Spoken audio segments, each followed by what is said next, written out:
ನಮಸ್ತೆಸ್ತು ಮಹಾಮಾಯೆ ಶ್ರೀಪೀಠೆ ಸುರಪೂಜಿತೆ ಶಂಖಚಕ್ರ ಗದಾಹಸ್ತೆ ಮಹಾಲಕ್ಷ್ಮಿ ನಮೋಸ್ತುತೆ. ವರಗಳನ್ನು ಕರುಣಿಸುವಂತಹ ಹಬ್ಬ ಈ ವರಮಹಾಲಕ್ಷ್ಮಿ ಹಬ್ಬ. ಈ ವರಮಹಾಲಕ್ಷ್ಮಿ ಹಬ್ಬವನ್ನು ಹೆಣ್ಮಕ್ಳು ಯಾಕೆ ಆಚರಿಸಬೇಕು? ಈ ವರಮಹಾಲಕ್ಷ್ಮಿ ಹಬ್ಬದ ದಿನ ಯಾವ ರೀತಿ ನಾವು ಮಹಾಲಕ್ಷ್ಮಿಯನ್ನು ಪೂಜೆ ಮಾಡಬೇಕು? ಹಾಗೆ ಈ ವರಮಹಾಲಕ್ಷ್ಮಿ ಹಬ್ಬ ಯಾವಾಗ ಪ್ರಾರಂಭ ಆಯಿತು, ಹೇಗೆ ದೇಶದಲ್ಲೆಲ್ಲ ಹಬ್ಬಿದೆ, ಹಾಗೆ ಈ ವರಮಹಾಲಕ್ಷ್ಮಿ ಹಬ್ಬವನ್ನು ಮಾಡೋದ್ರಿಂದ ಯಾವೆಲ್ಲ ವರಗಳು ನಮಗೆ ಸಿಗುತ್ತೆ, ಮಹಾಲಕ್ಷ್ಮಿ ಹೇಗೆ ನಮಗೆ ಒಲಿತಾಳೆ ಅನ್ನೋದನ್ನು ಇವತ್ತಿನ ವಿಶೇಷ ಕಾರ್ಯಕ್ರಮದಲ್ಲಿ ನಾವು ತಿಳಿಸ್ಕೊಡ್ತಾ ಇದ್ದೇವೆ. ಇವತ್ತಿನ ವರವ ಕೊಡೆ ವರಮಹಾಲಕ್ಷ್ಮಿ ಹಬ್ಬದ ವಿಶೇಷ ಕಾರ್ಯಕ್ರಮದಲ್ಲಿ ವರಮಹಾಲಕ್ಷ್ಮಿ ಹಬ್ಬದ ಬಗ್ಗೆ ವಿಶೇಷ ಮಾಹಿತಿಗಳನ್ನ ತಿಳಿಸ್ಕೊಡಲಿಕ್ಕೆ ಇವತ್ತು ನಮ್ಮ ಜೊತೆ ಇದ್ದಾರೆ ಖ್ಯಾತ ಕಾಳಿ ಮಾತೆಯ ಉಪಾಸಕರಾಗಿರುವಂಥ ಚಂದಾ ಪಾಂಡೆ ಅಮ್ಮಾಜಿಯವರು. ಅಮ್ಮ ನಮಸ್ಕಾರ. ನಮ್ಮ ಕಾರ್ಯಕ್ರಮಕ್ಕೆ ಆತ್ಮೀಯವಾದಂತಹ ಸ್ವಾಗತ.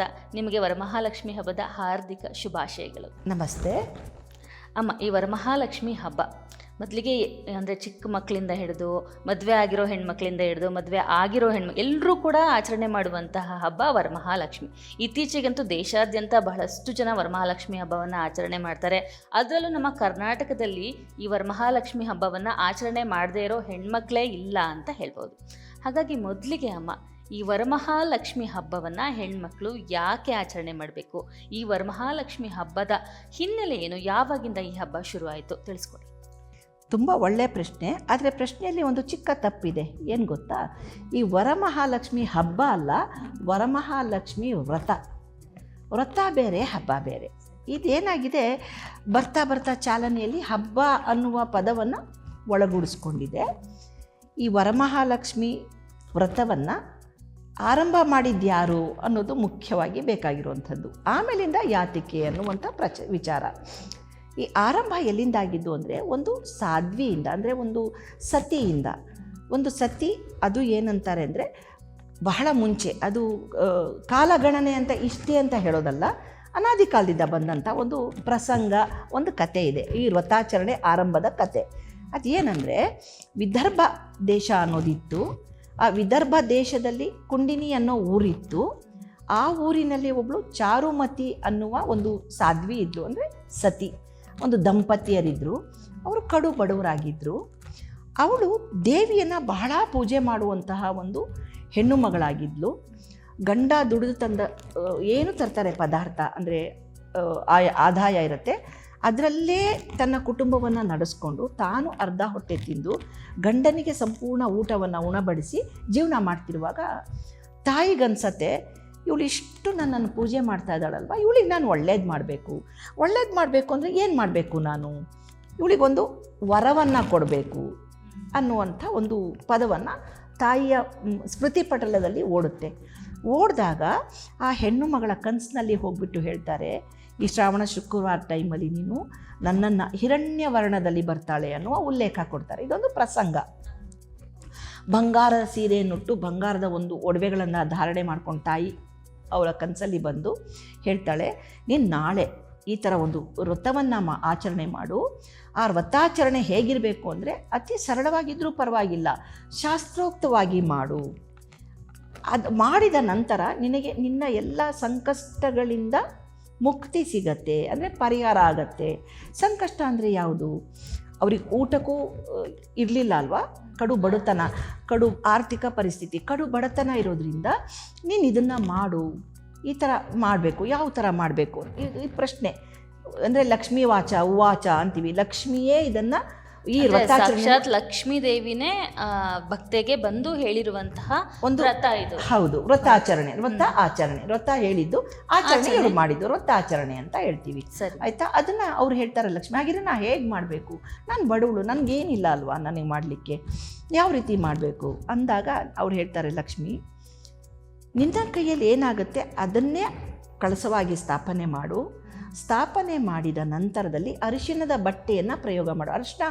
ಅರಿಶಿಣ ಕಲರ್ ಬಂದು ಚಿನ್ನಕ್ಕೆ ಸಮ ಅಂತೀವಿ. ಅರಿಶಿಣದ ಕೊನೆ ಇರುತ್ತಲ್ಲ, ಕೊಂಬು, ಅದನ್ನು ಹೌದು, ಅದನ್ನು ಕೂಡ ಚಿನ್ನ ಅನ್ನುವ ಒಂದು ಪದ ಬಳಕೆ ಮಾಡ್ತೀವಿ ನಾವು ಶಾಸ್ತ್ರೋಕ್ತದಲ್ಲಿ ಬಂದಾಗ. ಇವಾಗ ಯಾವುದೋ ಒಂದು ಪೂಜೆಗೆ ಚಿನ್ನವನ್ನು ಕೊಡಬೇಕು ಅಂದಾಗ ಅರಿಶಿಣದ ಕೊಂಬನ್ನು ಚಿನ್ನದ ರೂಪದಲ್ಲಿ ಕೊಡುವಂಥದ್ದು. ಹಾಗಾಗಿ ಅರಿಶಿಣ ವರ್ಣದ ಬಟ್ಟೆಯನ್ನು ಇಟ್ಬಿಟ್ಟು ಅರಿಶಿಣ ವರ್ಣದ ಬೇಳೆ, ಬೆಲ್ಲ ಮತ್ತು ಸ್ವಲ್ಪ ಅಕ್ಕಿ, ಒಂದು ಸಣ್ಣ ಬಟ್ಟೆ ತುಂಡು ಮತ್ತು ಅರಿಶಿನ ಬಳೆಗಳು. ಅಂದರೆ ಅದು ಚಿನ್ನದ ಬಳೆ, ಮುಂದಿನ ವರ್ಷ ಚಿನ್ನದ ಬಳೆ ಕೊಡುವಂತಾಗಲಿ ನಾನು ಅಂತ ಸಂಕಲ್ಪ ಮಾಡಿಕೊಂಡು ಅರಿಶಿನ ಬಳೆಯನ್ನು ಬಂದ ಹೆಣ್ಣು ಮಕ್ಕಳಿಗೆ 5 ಜನ ಮುತ್ತೈದೆಯರಿಗೆ ಕೊಟ್ಬಿಟ್ಟು ಅವರಿಂದ ಆಶೀರ್ವಾದ ಪಡ್ಕೋ ಅಂದರೆ ಮುತ್ತೈದೆಯರು ಅನ್ನೋದು ಬಂತಿಲ್ಲಿ. ಅಂದರೆ ಅರ್ಥ, ಈ ವರಮಹಾಲಕ್ಷ್ಮಿ ವ್ರತವನ್ನು ಮದುವೆ ಆಗಿರುವಂತಹ ಹೆಣ್ಣುಮಕ್ಕಳು ಮಾಡುವಂತಹ ಒಂದು ಆಚರಣೆ. ಅಂದರೆ ಮದುವೆ ಆಗಿಲ್ದಿರುವಂತಹ ಹೆಣ್ಮಕ್ಳು ಮಾಡಬಾರ್ದಾ, ಅಥವಾ ಈಗ ಡಿವೋರ್ಸ್ ಆಗಿರೋರು, ವಿಧವೆಯರು, ಇಂಥವರು ವರಮಹಾಲಕ್ಷ್ಮಿ ಹಬ್ಬನ ಮಾಡಬಹುದಾ, ಮಾಡಬಾರ್ದಾ ಅಮ್ಮ? ಇದು ಒಳ್ಳೆಯ ಪ್ರಶ್ನೆ. ಮದುವೆ ಆಗದಲ್ಲೇ ಇರುವ ಹೆಣ್ಣುಮಕ್ಕಳು ಈ ಹಬ್ಬವನ್ನು ಆಚರಿಸೋದ್ರಲ್ಲಿ ತಪ್ಪಿಲ್ಲ. ಆದರೆ ಶಾಸ್ತ್ರೋಕ್ತವಾಗಿ ವ್ರತಾಚರಣೆಯಲ್ಲಿ ಬರೋದು ಮದುವೆ ಆದವರು ಮಾಡುವಂಥದ್ದು ಅನ್ನೋದು ಒಂದು. ಇನ್ನು ಈಗ ಡಿವೋರ್ಸ್ ಆದವರು ಅಥವಾ ವಿಧವೆಯರು ಮಾಡಬಹುದಾ ಮಾಡಬಾರ್ದಾ ಅಂತ ಕೇಳಿದ್ರಿ ಅಲ್ವಾ? ಅವರಿಬ್ಬರೂ ಕೂಡ ಮಾಡ್ಬೋದು. ಯಾಕಂದರೆ ಅವರಿಬ್ಬರೂ ಕೂಡ ಸುಮಂಗಲಿ ಸ್ಥಾನದಲ್ಲೇ ನಿಂತ್ಕೊಳ್ತಾರೆ. ಸುಮಂಗಲಿ ಅಂದರೆ ದಾಂಪತ್ಯ ಜೀವನವನ್ನು ನಡೆಸಿದವರು ಅಂತ ಅರ್ಥ.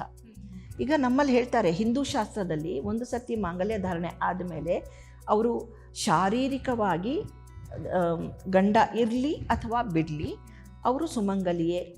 ಶಾರೀರಿಕದಿಂದ ಇಲ್ದಲೇ ಇದ್ದರೂ ಕೂಡ ಆ ಒಂದು ಗಂಡನ ಆತ್ಮ ಅವರಿಗೆ ಸಂರಕ್ಷಣೆ ಕೊಡುತ್ತೆ ಅನ್ನೋದು ನಮ್ಮ ಹಿಂದೂ ಸಂಪ್ರದಾಯದಲ್ಲಿ ನಾವು ಉಲ್ಲೇಖದಲ್ಲಿ ನಂಬೋದಲ್ಲ, ಉಲ್ಲೇಖದಲ್ಲಿ ಕಾಣಬಹುದು. ಗ್ರಂಥ ಪುರಾಣಗಳಲ್ಲಿ ಕಾಳಿ ಗ್ರಂಥದಲ್ಲಿ ಅದು ಬರುತ್ತೆ ಈ ಥರ ವಿಧವೆಯರು. ಅದಕ್ಕೋಸ್ಕರನೇ ಕಾಳಿಯ ರೂಪದಲ್ಲಿ ಆಚರಣೆ ಮಾಡ್ತೀವಲ್ವ ನಾವು ನವರಾತ್ರಿ ಟೈಮಲ್ಲಿ ಧೂಮಾವತಿ ದೇವರನ್ನ ಕೂರಿಸ್ತೀವಿ. ಧೂಮಾವತಿ ಬಂದು ವಿಧವಾ ರೂಪ. ಅಂದರೆ ಬಾಲ್ಯದಿಂದ ಹಿಡಿದು ವಿಧವೆಯ ತನಕವೂ ಕೂಡ ನವರಾತ್ರಿಯಲ್ಲಿ ಒಂದು ಹೆಣ್ಣುಮಗಳ ಸ್ವರೂಪಗಳನ್ನು ಪೂಜೆ ಮಾಡ್ತೀವಿ. ಅದರಲ್ಲಿ ಲಕ್ಷ್ಮಿಯೂ ಕೂಡ ಒಬ್ಬಳು ಅಲ್ವಾ? ಅಂದಾಗ ಡಿವೋರ್ಸಿ ಆಗಿರಬಹುದು ಅಥವಾ ವಿಧವೆಯರಾಗಿರ್ಬೋದು, ಖಂಡಿತ ಅವರು ಪೂಜೆಗಳನ್ನು ಮಾಡಬಹುದು. ಅವರೂ ಕೂಡ ಇತರರಿಗೆ ಅರಿಶಿನ ಕುಂಕುಮಗಳನ್ನು ಕೊಡಬಹುದು. ಇಲ್ಲಿ ಏನಾಗಿದೆ, ಸಾಕಷ್ಟು ನಾವು ಬೆಳೆದು ಬಂದ ದಾರಿ ಹೇಗಾಗಿದೆ ಅಂದರೆ ಅವರಿಗೆ ಸಪ್ರೇಟ್ ಇಟ್ಬಿಟ್ಟಿದ್ದೀವಿ. ಯಾವುದೇ ಒಂದು ವ್ರತಾಚರಣೆಯನ್ನು ಮಾಡುವಾಗ ಹಬ್ಬ ಹರಿದಿನಗಳಲ್ಲಿ ವಿಧವೆಯರನ್ನ ದೂರ ಇಟ್ಬಿಡ್ತಾರೆ. ಹಾಂ, ಅದೇ ಹೇಳಿದ್ದು. ಯಾವುದೇ ಒಂದು ಹಬ್ಬ ಇರ್ಬೋದು, ಹರಿದಿನ ಇರ್ಬೋದು, ವ್ರತಾಚರಣೆ 3 ಥರದ್ದು ಬರುವಂಥದ್ದು ನಮ್ಮ ಪದ್ಧತಿಯಲ್ಲಿ. ಹಬ್ಬ ಹರಿದಿನ ಅಂದಾಗ ವೈಷ್ಣವ ಪದ್ಧತಿ ಮತ್ತು ಶೈವ ಪದ್ಧತಿಯಲ್ಲಿ ಹಬ್ಬ ಹರಿದಿನ ಅಂತ ಡಿವೈಡ್ ಆಗುತ್ತೆ. ವ್ರತಾಚರಣೆ ಅನ್ನುವಂಥದ್ದು ಸಾಕಷ್ಟು ಮಂಗಳ ಗೌರಿ ವ್ರತ, ವೈಷ್ಣವ ವ್ರತ, ಸಂತೋಷಿ ಮಾತಾ ವ್ರತ. ಅದರಲ್ಲಿ ಇದು ವರಮಹಾಲಕ್ಷ್ಮಿ ಬಹು ಮುಖ್ಯವಾಗಿ ಇದರಲ್ಲಿ ಜಾತಿ ಭೇದ ನೋಡಲ್ಲ, ಬಡವ ಶ್ರೀಮಂತ ನೋಡಲ್ಲ, ಪ್ರತಿಯೊಬ್ಬರೂ ಕೂಡ ಇದನ್ನು ಆಚರಿಸ್ತಾರೆ. ಆಚರಿಸೋದು ತಪ್ಪಲ್ಲ, ಆಚರಣೆಯನ್ನು ಸರಿಯಾದ ರೀತಿಯಲ್ಲಿ ಆಚರಿಸಬೇಕು. ಈ ವಿದರ್ಭ ದೇಶ ಅಂತ ಹೇಳಿದ್ನಲ್ಲ, ಅವರ ಕನಸಿನಲ್ಲಿ ಚಾರುಮತಿ ಅನ್ನುವ ಸಾಧ್ವಿಯ ಕನಸಿನಲ್ಲಿ ಬಂದು ಅವರು ಲಕ್ಷ್ಮೀದೇವಿ ಹೇಳಿ ಮಾಡಿಸಿದಂತಹ ಒಂದು ವ್ರತ